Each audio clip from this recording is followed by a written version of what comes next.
So, you know, it's not the usual thing. The neutrons tell you it's not the usual thing. And Takahashi has gone on with this, and I think one of his most interesting results to date is that he has found a new channel, D plus D plus D, going to tritium plus helium-3. D plus D, a three-body reaction. There's not much doubt. The nuclear measurements have been done very carefully. There's not much doubt that it's a three-body reaction. Now, of course, three-body reactions, you know, if you take stellar physics and so on, it only happens, you only have two-body reactions. Even the beryllium, what is the acid beryllium, which is stable long enough to give you the beta cycle? Well, there is one. Has a lifetime of about 10 to the minus 16 seconds, so you get a sequential reaction. But this is a three-body reaction, D plus D plus D, going to T plus 3He. And this is, and these are about 4.75 MeV, the particles which come up about the same. And this has about, the cross-section of that channel is about 1/100th of the cross-section of the helium plus neutron or tritium plus proton channels.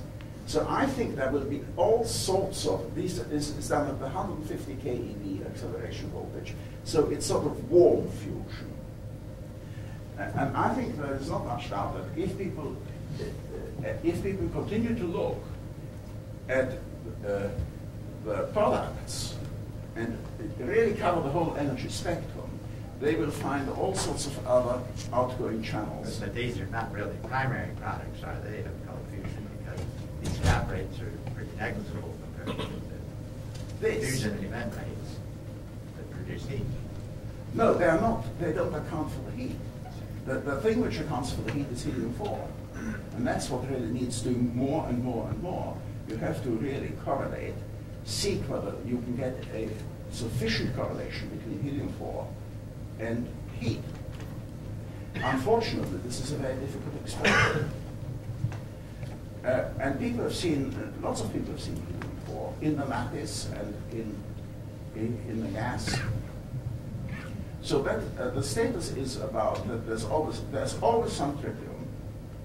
There are some neutrons. The neutrons are obviously peculiar. There are always some high energy neutrons. There are some high energy tritons. There are some other channels which we should understand. I mean, we have to understand the totality of the science here.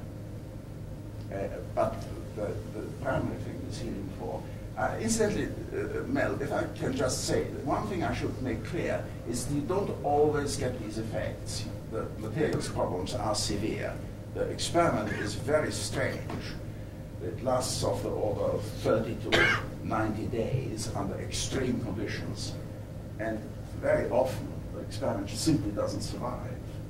The electrodes disintegrate. So that's one of the big questions behind this. Can you make this a stable system?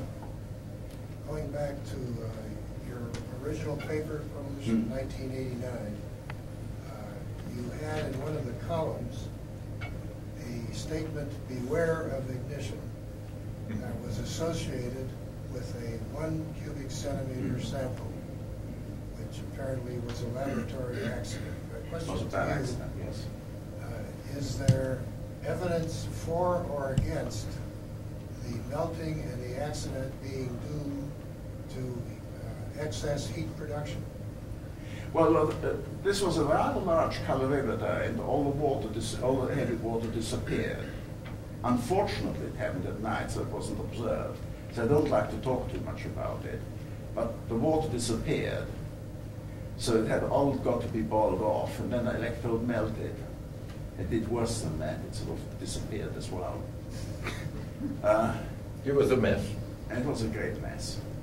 And I think you have to say that this was exercise production. What happened after that is we were working on big samples, as you would gather, you know. And I said, no, under fairly extreme conditions, I said, no, we've got to stop this. We have to work with large sheets under mild conditions and just see what we get. So we had a program of work on large sheets under mild conditions up to March 1988.